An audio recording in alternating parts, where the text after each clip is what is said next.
As Rajlakshmi said, today's session is on introduction to pain.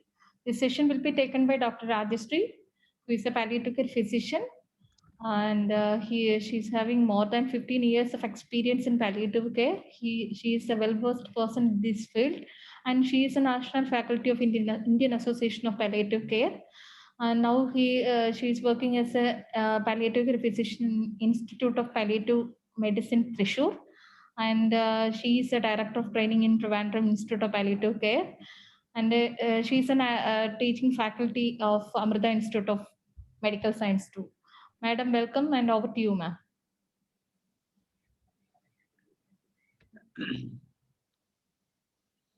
Thank you, Shiva and Rajalakshmi and the entire TIPS team. I hope I am audible to all. Yes, ma'am, you are. Okay. After the commencement of my presentation, I think I will put my video off for better internet connectivity, because I mean, here internet connectivity can be little unstable. So to make the presentation clearer, I will put the video off. I request all the participants to kindly contribute the session with your comments, suggestions, and doubts. And you can put whatever you feel like on the chat box. We will be finally collecting the chat box, chat box comments at the end, so that we can have a smoother discussion. So let us, I understand that this is your second session. The first session would have been introduction to palliative care. Am I right? Yes, ma'am. Yes. Okay.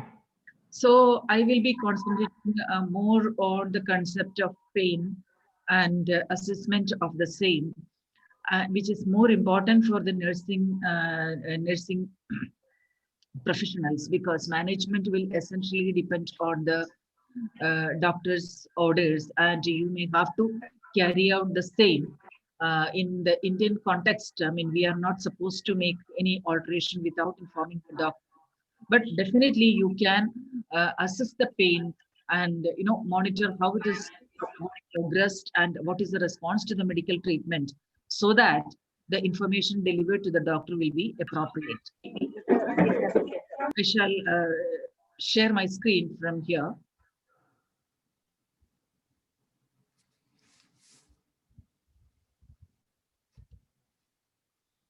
Hope my screen is visible. Yes, ma'am, it is. Can you put on the... Yeah, definitely.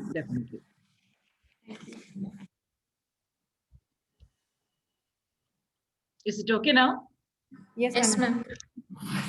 Okay, at any point, if I am not audible, please let me know. Okay. So we are starting with what is pain. You can fill the chat box with your comments. We will just look into that at the end. Just drop your impression on pain as we move the slides forward. I will just give you 30 seconds before going on to the definition. Please drop your comments in the chat box.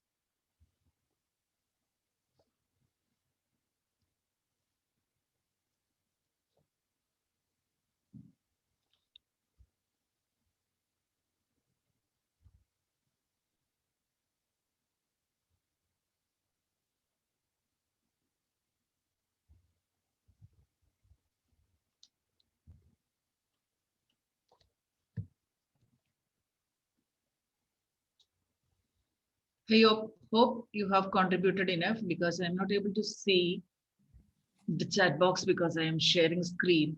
Ma'am, can I read out? Yeah, please. Ma'am, Harishankar and Parvati speaks about pain as an unpleasant sensory experience, an emotional experience, and Merlin talks about unpleasant external stimuli. Okay. So we are starting with the definition. And recently, in the previous year, International Association for Study of Pain has modified the pain definition. Since then, we have been reading and teaching the same definition which had been there since 1979. But in the previous year, they have modified it slightly. According to the latest definition, it is an unpleasant sensory and emotional experience associated with or resembling that associated with actual or potential tissue damage. I will simplify that. We know that pain is always an unpleasant experience. However pleasant the outcome may be, like in childbirth, the outcome is really pleasant and pleasurable for the whole family, not only for the mother. But still, when the mother experiences labor pain, it is quite unpleasant for her. And it is definitely sensory because it is perceived through the free nerve endings and carried through the peripheral nerves and to the central nervous system. But it also carries an emotional component. Okay, so it is a mixed experience of sensory and emotional domains, which is associated with or resembling that associated with. So it could be quite confusing. Like, so it is a sensory as well as emotional. That means your mental attitude to that experience. That means the emotional. It may not be your sensory perception.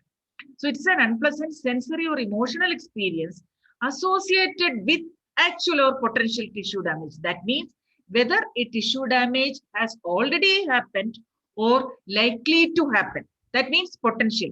Actual means which has already happened. Potential means which is likely to happen. So this experience could be associated with an actual tissue damage which has already happened or a potential tissue damage which is likely to happen. Or this experience may resemble a situation.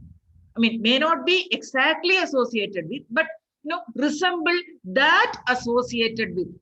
It may not be directly related with the actual or potential damage, potential tissue damage, but the situation has got a resemblance or kind of similarity with actual or potential tissue damage. So it need not be a direct event, but at the same time, it could be a situation which carries a kind of resemblance or similarity with actual or potential tissue damage. I will explain it in a different manner. Suppose if you touch an hot object, like a hot oven or hot iron box, definitely you can feel not the warmth, but the heat, and immediately we withdraw our hand. But on the other hand, that is the actual tissue damage because you have touched a hot object, your free nerve endings got damaged. That is the reason why you experience that bitter experience of, that heat. That is the actual tissue damage. But on the other hand, if you just move your finger or the hand close to a flame, say a gas flame or some other flames, or closer to a hot object, but you don't have to touch that. But even when you move your hand or body closer to the object, you will feel that heat even before producing the actual tissue damage. So at that point, you are at the verge of a potential tissue damage, which is likely to happen when you move forward or advance. So that is a potential tissue damage, resembling that associated with actual or potential damage. That means if you have had herpes zoster in the past, okay, and now when the patient comes with post-herpetic neuralgia, right now there is no actual tissue damage because the event had already occurred in the past. There is no active inflammation going on right now. And there is no potential tissue damage at all because there is no threat to the tissues at all. So there, the incident or the pain experience resembled a situation which had associated with a tissue damage occurred in the past. I hope I am clear. So this experience can be associated with a direct incident or event which is connected with an actual tissue damage, which happens when we touch a hot object, or a potential tissue damage when we are closer to a hot object or a flame or a fire or something like that.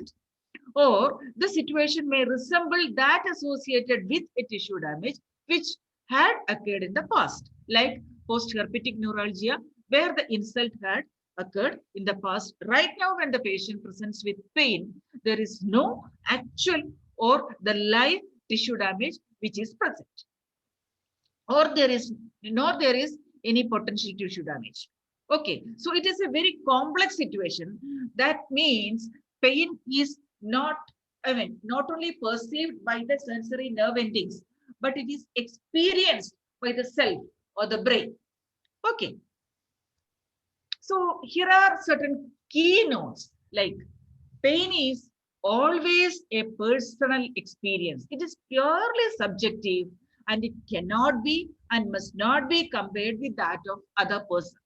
Okay, so and it is influenced to a varying degrees by biological, psychological, and social factors. It is, though I am experiencing pain, it is not only me, my biological stuff, how I am made up of, my genetic constitution, and my psychological attitude towards that pain.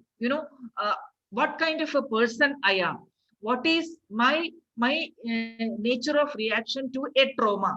That depends that determines my pain experience, and also the social factors, the culture and the ambience, and the society where I am living. Everything determines, or everything influences one person's pain experience. That is why it is said it is purely personal and subjective and must not be compared with the pain experience of another person. And pain and nociception are different phenomena. So, nociception is a terminology in pain physiology by which pain is perceived. I mean, pain is experienced. That is what nociception means. We will discuss it in the forthcoming slides. So that experience, or that process by which a person perceives or experiences pain is called nociception. That is not synonymous with pain experience. So what I am trying to highlight is pain experience and the process by which pain is perceived or pain is experienced are two different phenomena. Okay, that is because pain cannot be inferred solely from activity in sensory neurons. Nociception is a process which happens in the sensory pathway. Nociceptors are specialized free nerve endings which are capable of taking the pain signals. Okay, the process by which the pain signals are converted, I mean, the stimuli are converted into pain signals and carried away to the central nervous system is called nociception. Okay, that happens in the sensory pathway of the sensory system. But the pain experience has got a different domain. We had already seen that it has got an emotional component as well. Why should I experience a pain like this? What sin I have committed to experience this kind of miserable pain?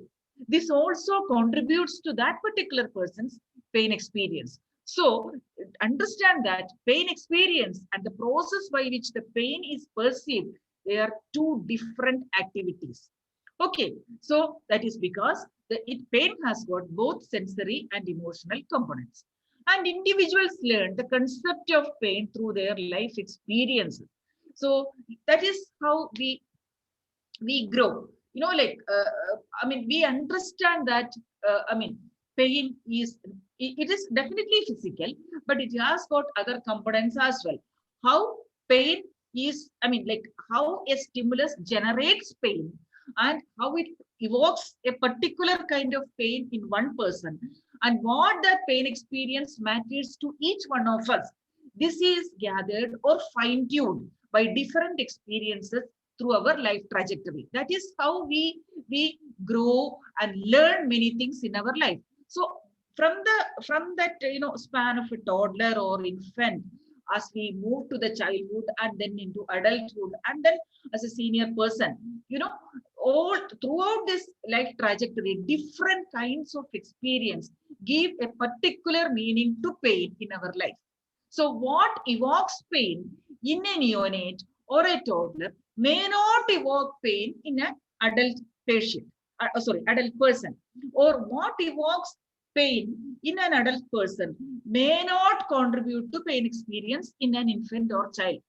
So again, I am trying to highlight it is not only a sensory phenomenon, but also it has got an emotional component. So these two components contribute to or build up the pain experience in our life through different segments or different segments of our life trajectory. And the fourth one is the most important. A person's report on an experience as pain should be respected. So believe the patient when he or she says pain. She says he or she has got pain. So this is a point where many of us go wrong. We look at the face expressions and the body language, and we assess or even assume to say that whether the person is experiencing pain or not. So if the person is having a lot of body language or facial expressions as if he is having pain, so we tend to believe that person. So on the other hand, if the person is not expressing that kind of body language or expressions, so we believe that he may be simply feeling, and he may not be he, he may not be he may not be he may not be experiencing pain because he doesn't have any body language or any facial expressions. Okay, so instead of going with the facial expressions or body language, we just try to believe that person when he or she reports that he or she has pain. So that should be respected and should be believed. Pain usually serves an adaptive role. We live because we can experience pain. Pain is a protective phenomenon, which just which helps us in avoiding or preventing certain injuries. Just because we are able to experience pain, we avoid sharp objects or many dangerous situations, so that our life will be saved. But at the same time, it can have adverse effects on function, both social and psychological well-being. So pain, even when it is an acute pain, whether it serves a good function or not, when you experience pain, it affects your function negatively. When you have pain, you will not be able to position yourself in an appropriate way. Definitely, you will not be able to converse to your family members or friends, and you will not be able to take part in a social event. So whether it is an acute pain or chronic pain, whether it serves a protective function or not, pain as an experience can have adverse effects on the physical as well as psychological and social well-being. So verbal description is only one of the several behaviors to express pain. So again, we tend to assume that only when the people speak about their pain, we need to believe them. Otherwise, we can ignore their experience. This is a very wrong thing. So neonates and even many infants may not be able to communicate effectively that they have pain. But still, hello? Requesting all participants to stay muted. Dr. Alsi, you can continue, ma'am. Okay. So if the person is not able to speak, so we tend to underestimate or overlook the intensity or severity of pain. See, just look at the case of newborns. They are not able to speak. Just look at intellectually and cognitively impaired people. They will not be able to communicate their pain intensity effectively. That doesn't mean that they don't experience pain. Only thing is that we need to use different scales or tools to assess their pain. Okay, so I mean, many animals may not many, except man. All animals are not able to communicate verbally their pain experience, but still we can understand whether the animal is experiencing pain or not.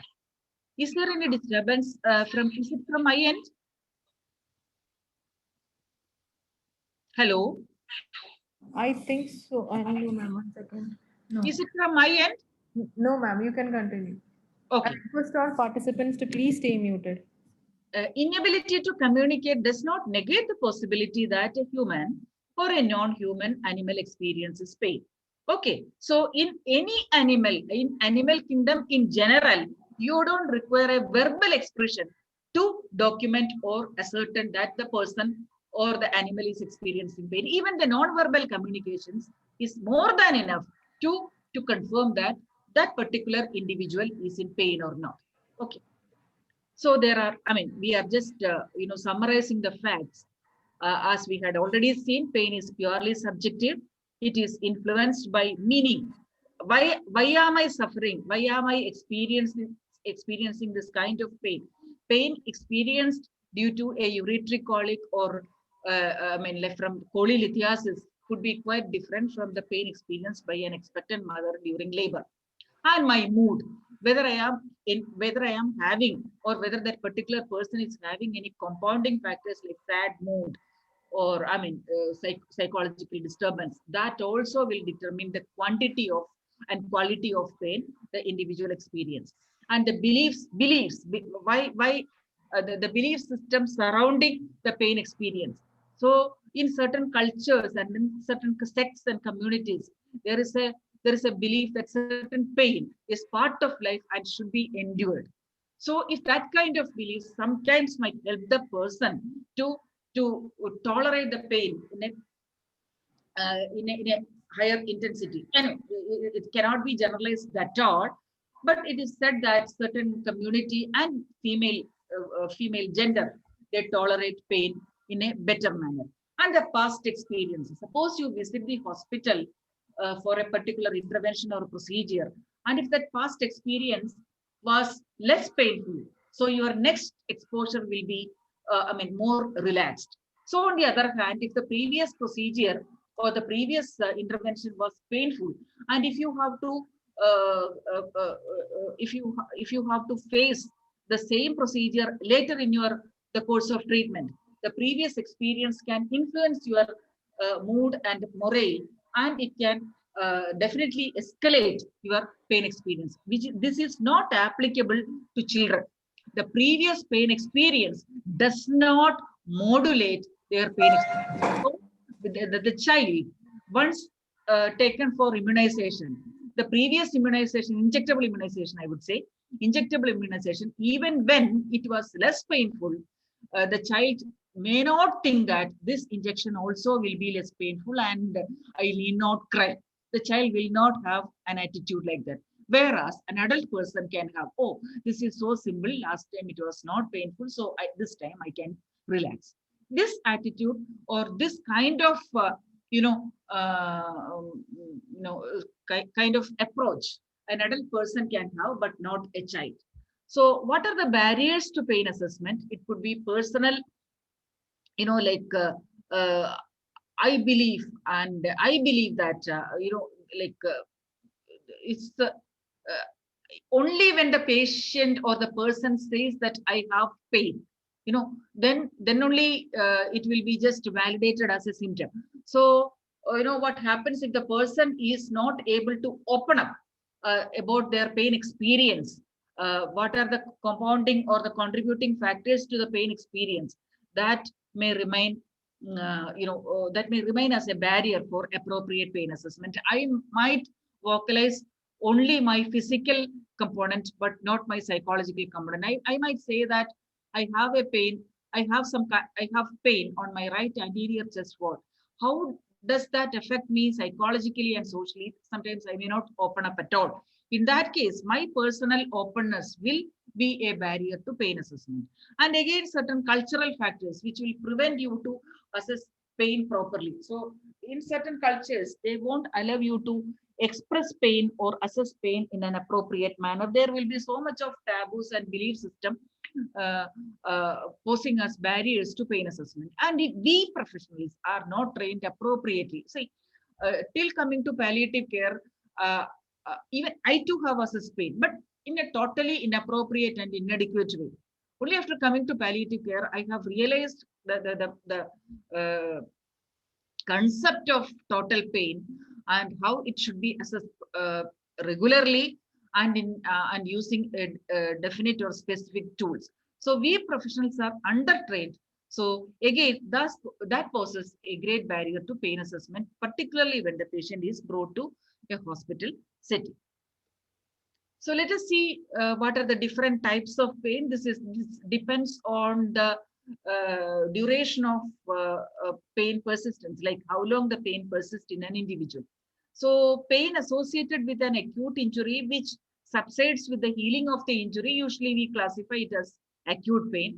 Whereas the pain may be associated with the onset of an injury or disease, but it just remits without any interruption, and it may persist even after the cessation of treatment or even cure of the disease. So that we call it as chronic, which seems to be persistent even after the expected time which is required to complete cessation of treatment or cure of the symptoms. So that we call it as chronic. So acute pain lasts till tissue repair takes place. Okay. And usually it serves as a protective function. It has got a protective function whereby the person try to assume a protective posture so that the injured part will be immobilized. And it is associated with pain behaviors as well, which we can see as expressions and autonomic symptoms. So when we look at the person, we can see that he or she will be quiet, even silent. Silent means, I mean, without moving too much.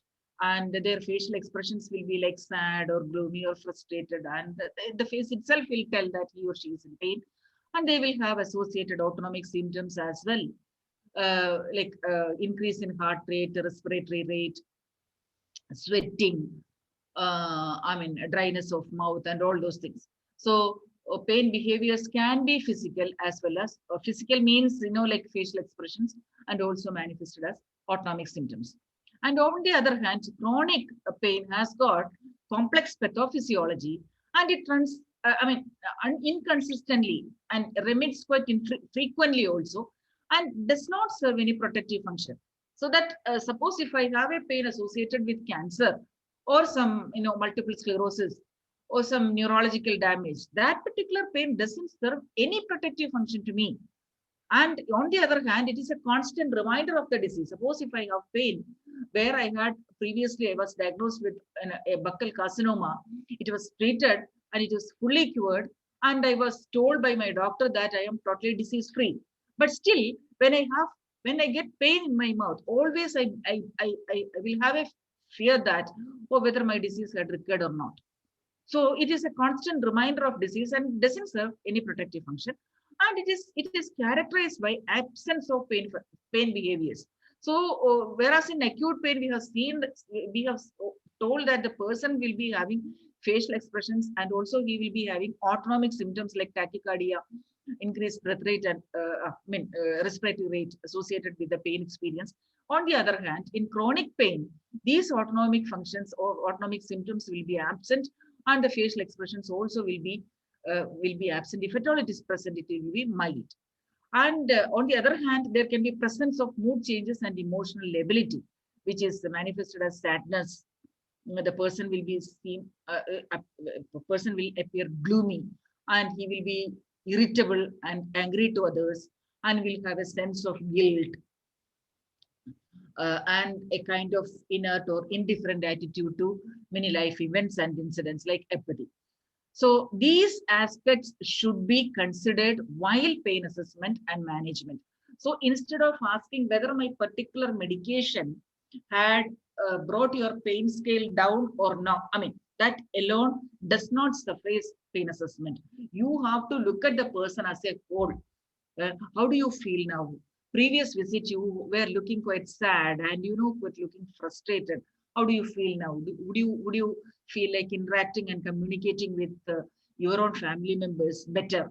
These type of questions also should be asked while assessing pain. So that is the importance of it. So now comes the concept of total pain. The total pain, which is brought or coined by Dame Cicely Saunders, who is considered as the founder of modern hospice movement, which might have, which should have been, which had been stressed in the initial, the presentation on introduction to palliative care. So total pain has got 4 components like physical, psychological, social, and spiritual. Imagine that I am a very religious or pious lady of 40. Now I have CA colon diagnosed or CA rectum diagnosed. Hope you are with me. I am a 40-year-old woman who has been diagnosed with CA rectum, for which I had undergone a surgery like AP resection, anteroposterior resection with permanent colostomy. I have also received post-operative chemotherapy. So I was diagnosed as CA rectum. I underwent a surgical procedure, AP resection with permanent colostomy. Okay, and I have received post-operative adjunct chemotherapy. Okay, now my oncologist told me that I am completely disease-free, but still I experience pain in my abdomen. My post-operative wound is healed pretty well. There is no infection, no inflammation, nothing. There is no tumor recurrence. I experience pain in my abdomen. So let us see what are the physical factors contributing to pain. You can drop your comments in the chat box. We may look into that later. I will give you another 30 seconds. Let me see the time.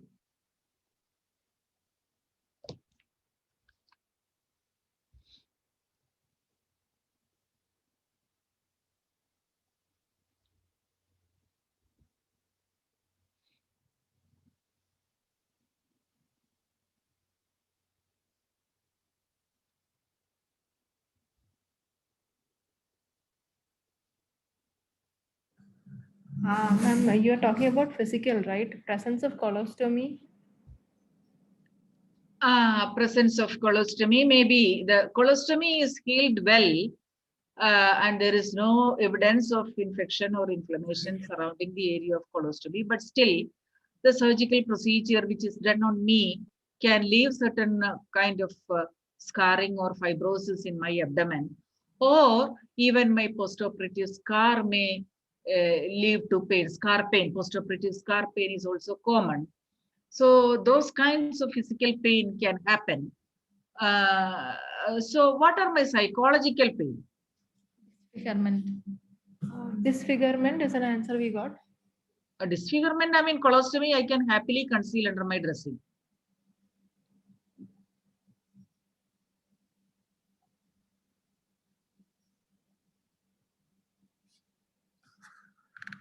Will I consider as a normal person henceforth? Till the diagnosis of CA rectum, I had a bearing on my mind that I am quite strong and I'm quite healthy and normal. Will that kind of belief or will that kind of strength will be there with me henceforth?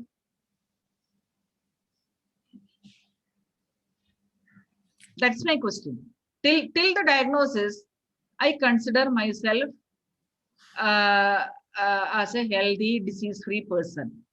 Hereafter, I will be labeled or I will be named as a cancer survivor. Isn't it? So yes, ma'am, we are getting response like the self-esteem will be down. Okay, confidence will go down. Social isolation in some situations. Yeah, social isolation is a significant problem because once colostomy is brought in, my normal bowel function is it is gone from my life. My entire bowel activity is through, I mean, it is just moving to a pouch kept outside my body. At any time, it may leak. So I will be inhibited in attending social functions. So that is another problem. Okay, and the spiritual component will just manifest like I am a very righteous, very, very righteous person with a lot of pious and religious activities. I mean, doing a lot of activities similar to that. I was a believer in God, but still, I was punished by God. Why should this? I mean, not only, I mean, even if I was not a religious person, I can have, why should this happen to me? There are many people around me I mean, who had been so used to unhealthy kind of food and food and drinking styles and all, they are living happily without any disease. But I always used to carry quite healthy lifestyle throughout my life. I have been practicing all healthy habits, but still I am affected with such a dreaded disease. Why? What is the meaning of all these things? These are the spiritual components. So physical, psychosocial, and spiritual domains contribute to the total pain experience. So if we are focusing only the physical aspect, our pain assessment and pain management will be incomplete. That is what I want to highlight.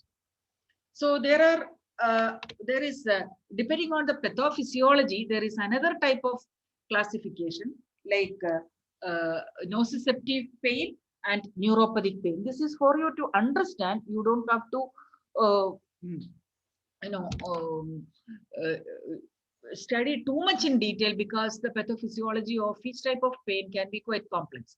So nociceptive pain means it is perceived through the specialized nerve endings called nociceptors. So the presentation is defined. So the pain typically occurs where the injury is sustained. So suppose if I get a cut injury on my hand, the pain will be there only. And usually it responds to conventional analgesics. So hope I am clear. Suppose I get an injury, it's like fracture. I had fractured my tibia and fibula or radius or ulna. The pain will be so localized to either to my lower limb or to my upper limb. Because, and you can localize the injury depending on the pain presentation. And it reasonably well responds to conventional analgesics or NSAID or opioid therapy or whatever it is.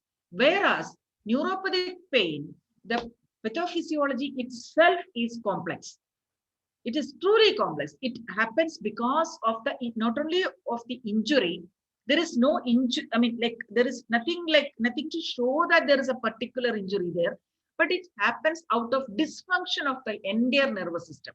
It can happen from the peripheral nerve to the central nervous system. That is what, if you have a cut injury, if the nerves are cut, you will experience pain in a different manner. If your spinal cord is damaged, the pain presentation will be different. And if you have stroke, again, your pain experience and the presentation could be different. It depends on where exactly the injury had happened, but the pain is not poorly localized. It is not, I mean, whereas in nociceptive pain, the pain presentation is very well localized.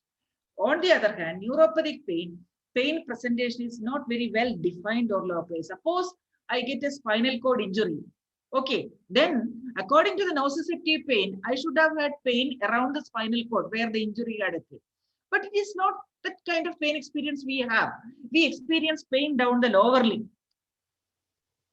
Okay, so if I happen to have stroke, the injury occurs in my motor cortex, in the brain. But you might experience, or I experience pain along my upper limb and lower limb. So the pain is not very well localized, and the presentation is complex with the presence of abnormal sensations like paresthesia, pins and needle sensation. And apart from the conventional analgesic, many times we need supportive interventions and adjuvant analgesics. The typical analgesics may not work effectively. You will need adjuvant analgesics and sometimes interventions. This is a typical example of nociceptive pain. Nociceptors are specialized receptors to detect stimuli that may cause harm to the body. It could be mechanical, like pressure, chemical, like acid burn, thermal means, touching the hot object or extreme cold object, or electrical. It could be anything. And the pain is carried through different kinds of fibers like A beta and A delta and C fibers. And A beta fibers are highly myelinated, they carry fast pain. And C fibers are thinly myelinated, they carry slow pain. This is and we have lot of pain mediators like substance P, prostaglandin, serotonin, and all those things. So when the tissue injury occurs, so these are the nociceptors. And when the tissue injury occurs, there is liberation of or there is secretion of all these pain mediators like substance P, prostaglandin, serotonin, etc.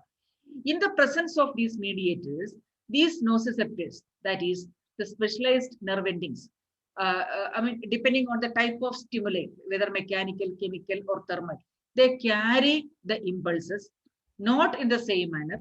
They convert into electrical signals. They cannot carry the mechanical stimuli like that. They convert everything to electrical stimulus. That process is called transduction. Then they take the signals to the spinal cord through the dorsal cone, that is called transmission, where in the spinal cord there is a kind of modulation happens. It crosses to the opposite side and moves upwards to brain. And in the brain, we perceive and interpret the pain. Not only perceive, we interpret also. Why should this happen? Why it happens in such a manner? That kind of interpretation also happens in the brain. This is the normal pathway for nociceptive pain. And in the case of neuropathic pain, I had already said that it's very complex. You don't get confused with all these writings. I just put it because for the ease of understanding. This is a healthy nerve cell. Healthy nerve cell. There is the cell body, healthy nerve cell, neuron. This is the cell body. These all are dendrites, and this is the long axon. Okay, so axon is covered by a normal myelin sheath. That is a normal structure. In the damaged nerve cell, see, you can see there is myelin sheath. You can see that. Okay, these myelin sheaths are damaged. Okay, so when that nerve cell is damaged in such a manner, it will not be able to convey the message or transmit the impulse in the normal manner. So the impulse transmission will be affected, and also the damaged nerve cell itself will start generating impulse. Normal impulse will not be carried through in a proper manner. Okay, apart from that, even the damaged cell itself will generate abnormal impulses. So there are multiple and complex pathophysiological takes place in the whole nervous system, which contributes to the complex pain presentation that is diffuse. We have already seen that it is not well defined. It is diffuse and it is associated with abnormal sensations like paresthesia. So, and in most pain conditions in the chronic pain situation are mixed, both nociceptive and neuropathic. Many times we will not get isolated nociceptive and isolated neuropathic. Usually they will be in a mixed pattern. So from there we move to assessment. There is a concept of EMA. I don't know whether it has been already described, but I just highlight on certain things. This is based on EMA. This is an acronym coined by pioneer in palliative care, Dr. Robert G. Douglas. So he comprises the whole assessment into a 5-letter acronym. Sorry, 5-letter acronym called EMA. So that is evaluation. So evaluation of the symptom. Why does the symptom occur in this particular patient? Why should she suffer from such a pain? So think of the causes of pain.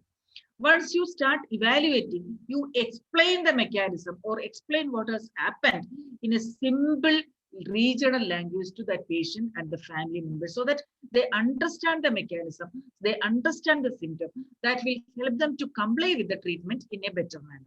And then only comes the management. Management focuses both on pharmacological and non-pharmacological modalities. So then come to monitoring. Monitoring can be done by the professional in the hospital setting and also by the family caregiver at the home care setting. So if it is the family caregiver, what should be monitored and how it has to be done, then they can do it effectively at home. So when the patient comes for a review and attention to details, so again, think of the whole person. Focus not only on the pain or the particular symptom. So think of the whole person. So frame your questions in such a way that the whole person is assessed, and focus not only on the previous symptom, so ask for the new symptoms as well. So there are 5 A's for any chronic pain. I have not shown it on the slides. There are 5 A's. Assess any symptom, advise appropriately, agree to common terms, what can be done from our side and what has to be done from their side. Agree to common terms and assist the patient and the family to carry out the instruction and arrange setting for that. So assess the symptom, advise appropriately as to symptom management, and agree to common treatment modalities and assist them in whatever way possible to carry out the instruction and arrange the necessary setting so that they can carry out at the home setting as well. So when pain or any symptom occur, this is a small mnemonic you can always learn. OPQRSTU. O means onset of the symptom. Okay, PQRST was the initial, O and U were later added. Onset, whether it is applicable to any symptom, not only in palliative care, in all settings. Onset of the symptom. When did the symptom start for the first time? Palliative and provocative factors. That means palliative means what makes the symptoms less. So how can you find some kind of comfort? What makes the symptom less or easily tolerable? In which position you find yourself more comfortable? And provocative is, on the other hand, what makes it severe? In which position you find the pain more severe? In which position you find the pain less severe? So that is the palliative and provocative factors. Quality. What is a type of pain? Type of pain means it is not nociceptive or neuropathic. Patient will not be able to tell you that. Instead of that, ask them, how do you feel the pain? Is it, like stretching, aching, pulling, gnawing, burning? How the patient describes pain to you. That is the quality of pain. And whether the pain remains at a point or spreads apart, that is the radiation. Whether it is localized to one point or spreads to different parts. And site and severity, where exactly you feel the pain and how intense it is. What is the severity? And time.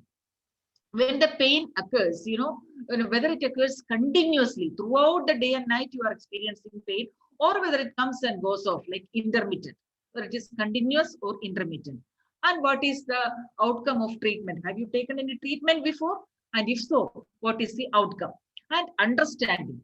How do you, what does the pain, how does the pain affect you and your values?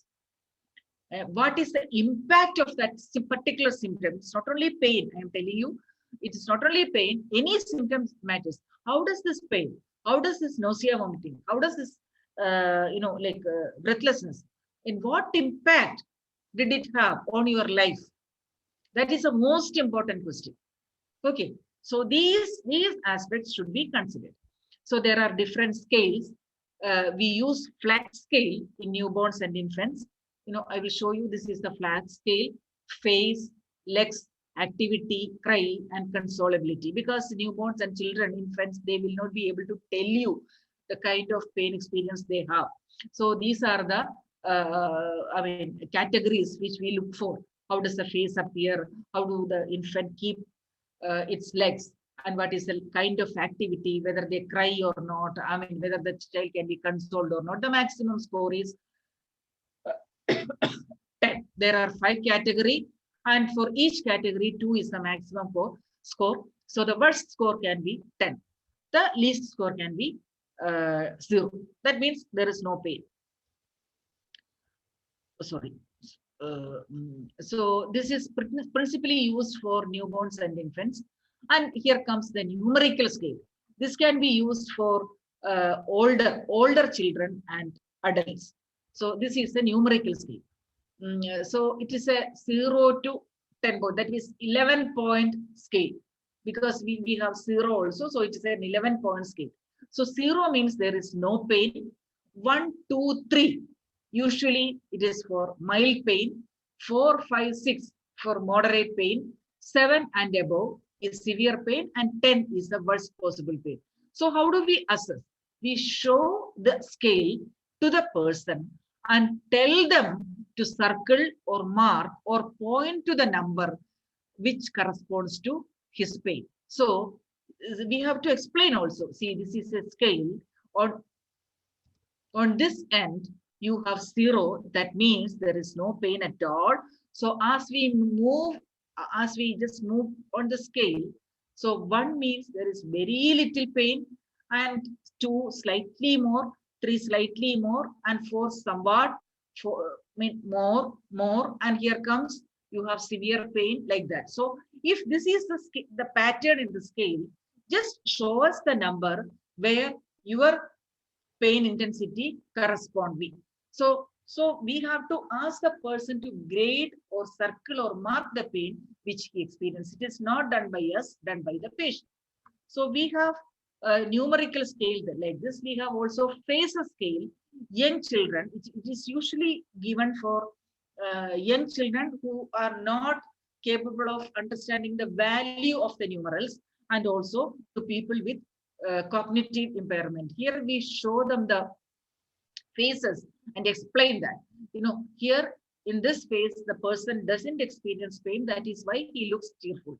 But as we move towards right, the person has got some difficulty here, more difficulty. He has got somewhat more, even more difficulty here, severe, and here more severe difficulty. So if this is the case, I mean, how do you rate your pain? To which phase your pain condition? I mean, how can you rate or relate yourself? And if you ask, I mean, you may get confused whether the children will be able to ascertain whether their pain intensity according to the phase and all. They will beautifully do that. Our problem is that we will be puzzled. I mean, we are not sure whether the children will answer it or not, or whether sometimes we will not be able to explain it in a proper manner to the children.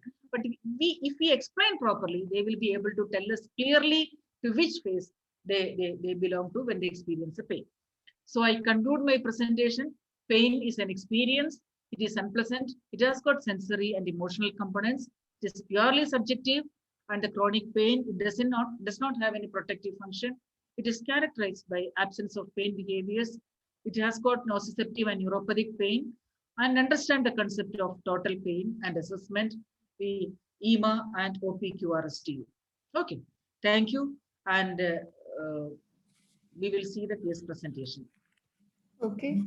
Thank you, ma'am. We can move on to the case presentation. Today's case presentation by Jessie Shaji Paul from AIMS. Jessie, over to you.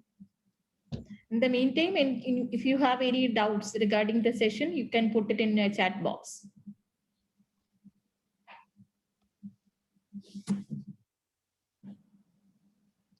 Sister Jessie.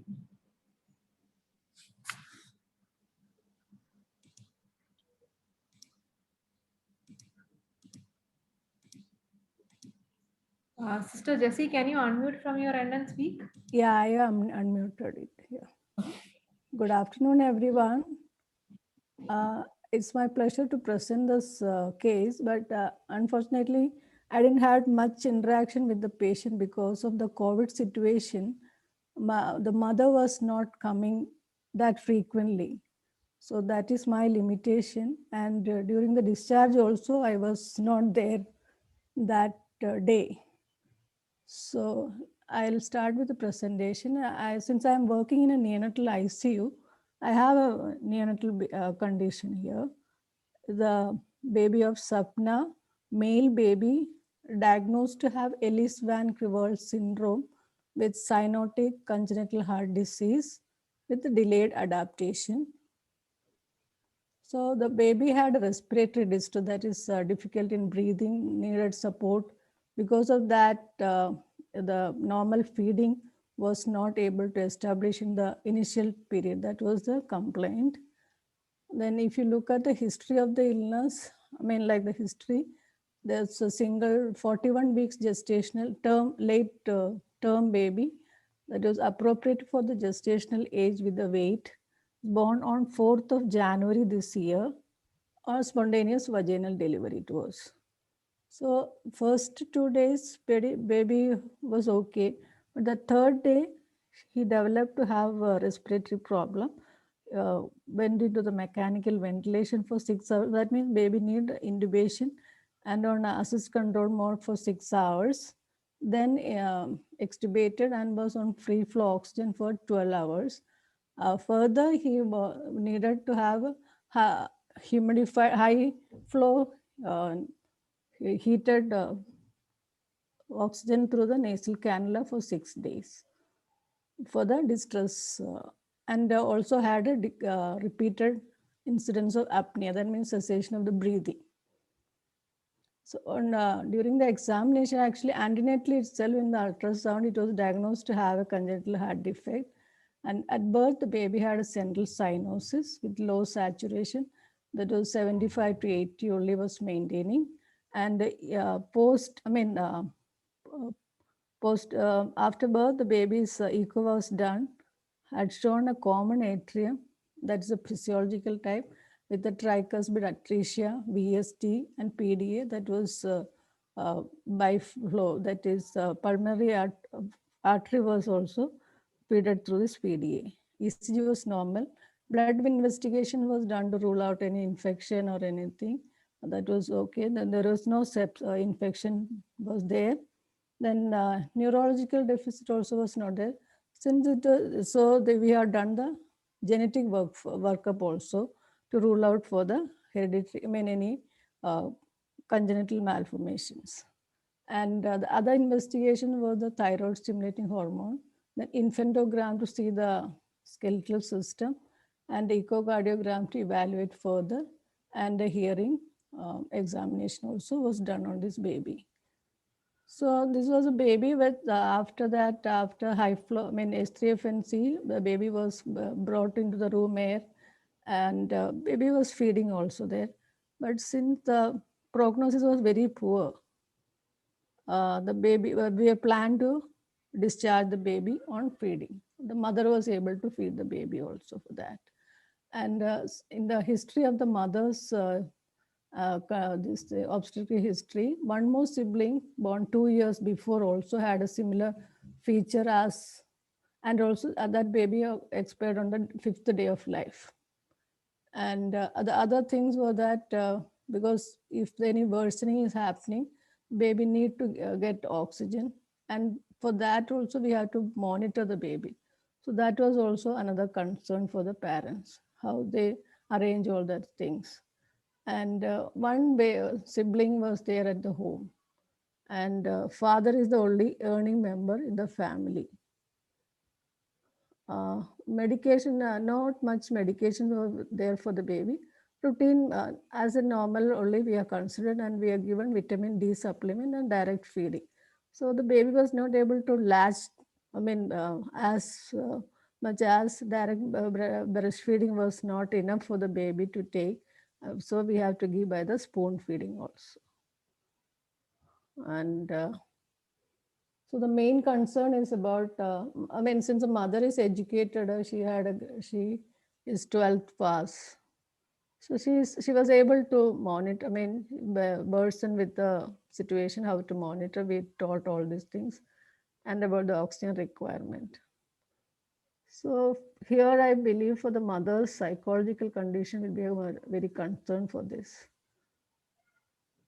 So it's a late term baby with suspected Ellis-Van Creveld syndrome, cyanotic congenital heart disease with respiratory distress. So the discussion point bring in here is such a condition, how to communicate this to the family. Like we know the prognosis is poor, and how we can proceed with that communication part. This is one which I always have this trouble with the patient when we are talking also. So, and is that we should be concerned only for the child? These are the questions I want to discuss in the group. I know it's not only the child, we have to have the total pain when we talk about holistic approach we have. So we have to take care of the family members also. So this is all about my case. I believe this will be enough because I didn't know. Did I do the justice to this? I don't know exactly. You can give the comment to that. Thank you, Jessie, for the presentation. Yeah. Anybody would like to need any more clarification regarding this patient story? Please ask her.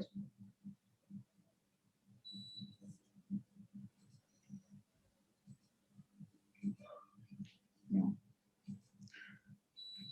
Madam? Hello. Yeah, Jessie? Yeah, how we proceed with the, like, we know the end story, like we can do anything much. So how do we communicate with the patient for that? So, To the parents, since it's a newborn. Jessie, we have a session on communication, two session on Okay. communication. That time we will discuss more about that. All right, okay.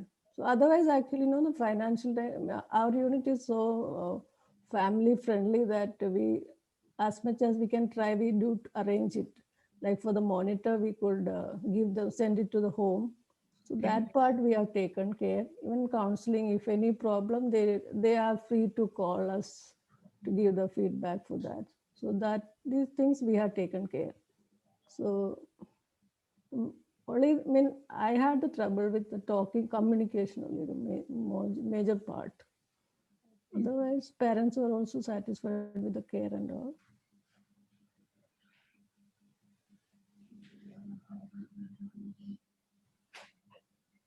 Madam? What I understand is this is a rare Yes. inherited disorder. Yeah. I understand that this is the second child. Am I correct? Yes, ma'am. No, this actually, the Third. one. Yeah. The third child. Okay, okay. One is alive. The other one has got the similar features of the same type as baby. Baby had a skeletal dysmorphication and all. No? All the short limbs and the thoracic cage has got defective. So this is totally, it's like a malformations are there for the baby. So But it it look, is but look, definitely. I don't know. I'm sorry that I am not a pediatrician. I know. don't know. Yeah. Okay. So I don't know the prognostic aspects of this rare inherited disorder. I understand that this is autosomal recessive. Yeah. The family, this is quite distressful for the family because I mean they have three children. One is normal, and the second is also affected to an extent, and this is the third one, which also carries almost similar features and could be having a poor outcome. So this has to be conveyed to the family, but you know, communicating a bad news with respect to a child to parents is not very. Is even communicating bad news itself is difficult, and this is even more difficult and can be quite challenging because because the expectation regarding a child from the side of parents is, it is enormous.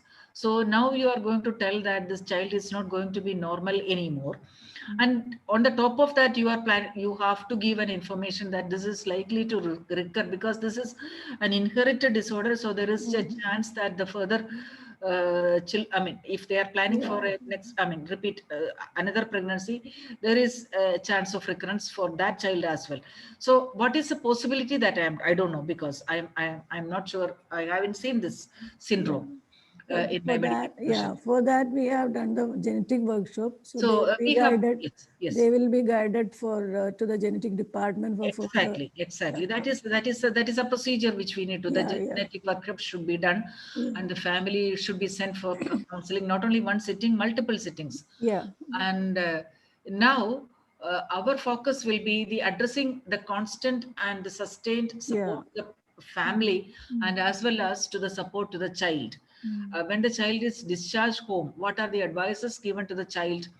Because it's a very 26th day of life, this is am I right? This is Yes. the Yeah. 26th. Yes, ma'am. So Yes. this is a newborn, Yeah. and we don't know whether the child will be having pain.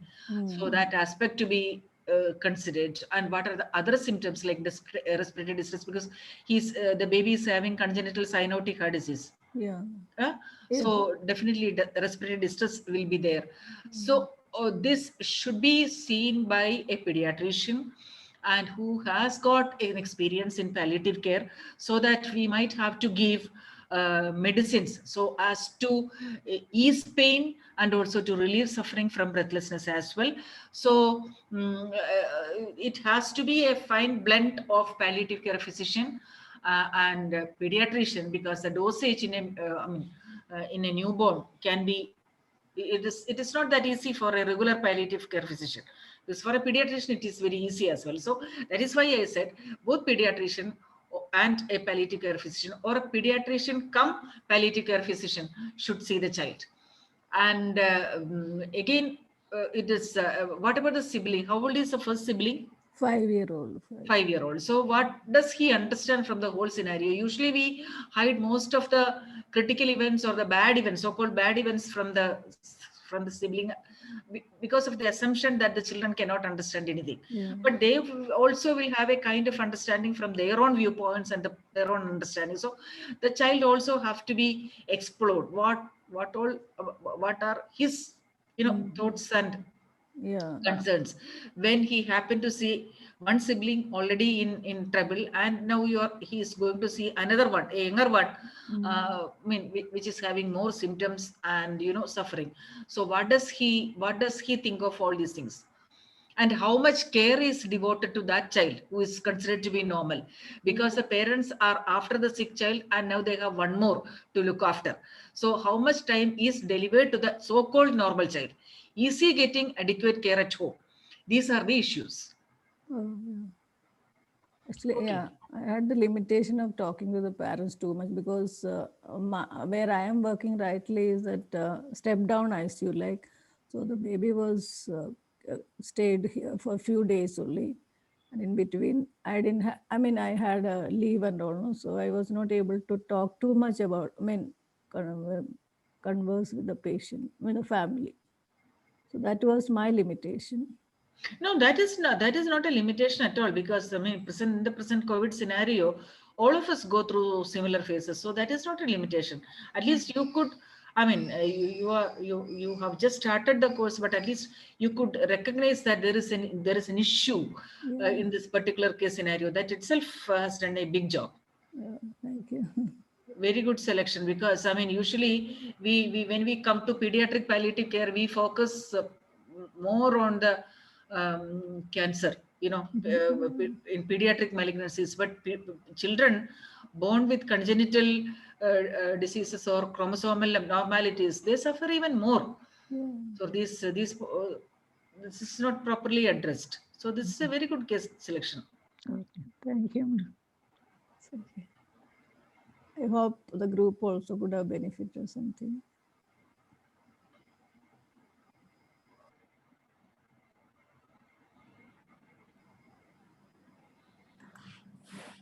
Shiva, anything else? No, ma'am, no. Any participants want to comment on this patient story?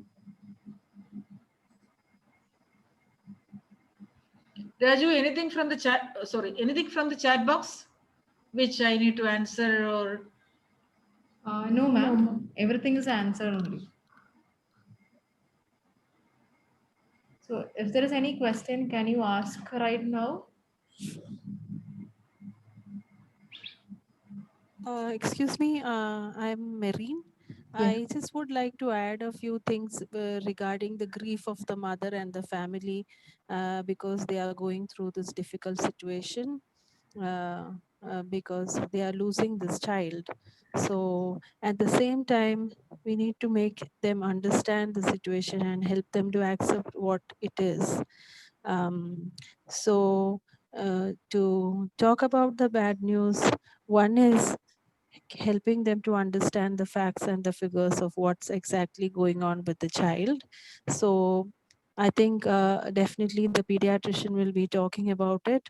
Plus, the nurse in charge, or the palliative care nurse, can also speak to the mother and to the family regarding the physical aspects, and also talk about um, how things are going to be, and listen to them, listen to the mother and to the family, explain to her all her queries, be with them, and maybe help her to talk about her anxieties, um, her sadness, or whatever she is verbalizing uh, about this child or the loss. Um, I think that's the way Sister Jessie was asking how to communicate. So the immediate way to communicate is probably that way, I think. A grief counseling is what we should do. And also maybe you can refer to a psychologist also if it is provided there in the hospital. But as a palliative care nurse, basically we need to explain the situation and also be there to listen to all the concerns of the mother. Maybe she would like to share how she dealt with the past child's history, how she went on, and also with the family, I think. And of course, the physiological concern like the breast engorgement and how to overcome all those physiological issues also need to be taken care of. Thank you. Yeah, thank you, Marin. Yeah, our unit is very, fortunately, our faculty and our nurses very dedicated. Can't hear you. Can't hear you. Yes, we can hear you, ma'am. Yeah. So we, from the beginning itself, we a very family-centered approach we have in our unit. So we entertain the parents and the family. Mother, we allowed the mother to come in any time in the unit to see the baby. And even the parents, we communicate after every day round, the faculty used to explain about the status. So in that way, the concerns are everything was been met. So that was not an issue for that. Only later the parent psychological aspect like family and all that. So that was the major issue over here. Yeah, I mean, initially it is the knowledge about the situation which you said you are already taken care of. So the rest is like how to help them to understand. Like we just cannot be there all the time, or we cannot feel the loss of the mother. But at the same time, we can be there to share her grief as and when she wants to talk. The rest she needs to take care as the time goes on. So exactly speaking, we better be there whenever she want to ask something or share some of her feelings. I think we need to be there just to hold her hand, listen to her, and explain to her queries. And it's a slow way. Like she really slowly understands that, yeah, this is like what had happened to my other child. So I think she will be able to tolerate it much better this time. Yeah, yes, yeah. Although it is very hard for her to accept that the second child is also going through the same way. Thank you. A couple of comments. I just would like to clarify certain, short forms like what is DBF in the case presentation? Direct breastfeeding. DBF, direct breastfeeding. Direct breastfeeding. And then KS feed. What is that? Katori spoon, that's a spoon feed. Katori spoon, we say it's. Okay. Fine. That's quite okay. Yeah. And we say that, when we counselor, when we do counseling and communicate to the family, bring the father also in, because we believe that, again, it's an assumption that only mothers suffer a lot, but it's a father's dilemma and concerns also. He may be the breadwinner, so he has to run from pillar to post to find the hospital expenditure. And in the Indian context, a male member is always considered as a head of the family. So he also needs to be counseled. It's not only the mother. He also needs to be counseled for, how to plan for expansion of family and what are the possible, adverse outcomes which might happen. And also, how does he look at all those things? Yeah. Because, again, I don't know about, this place where this incident had occurred, but in many places, father also needs to give proper information. Otherwise, it is quite likely that the mother will be blamed for having two children consecutively with so many congenital defects. So he also needs to be given proper information as to why this happens in successive, childbirth. Yeah, we do in our unit, we do with the parents, both the parents. Even if they ask for the, the in-laws also, they involve them also in such situations. While conversing with the status of the baby. No, we do that.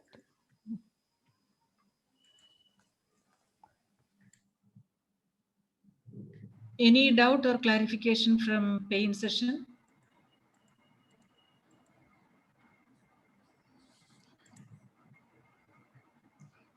Like, I think the pain assessment when we are doing, I mean, it's my thought, like we have our own assumption about the pain. So sometimes I think when we assess the patient's status, we keep that in mind and we assess also, I believe sometimes. That assumption shouldn't be there. That is what we are. Yeah. I mean, Shouldn't be there. before hearing your lecture, that was, I mean, the thing which I had in my mind. So I just sharing that. I mean, that could be a barrier, like no professional. Yeah, definitely. Yeah.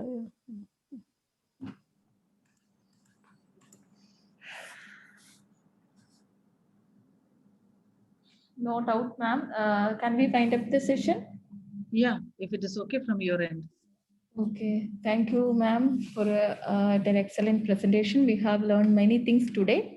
And for the case presentation, thank you, Sister Jessie.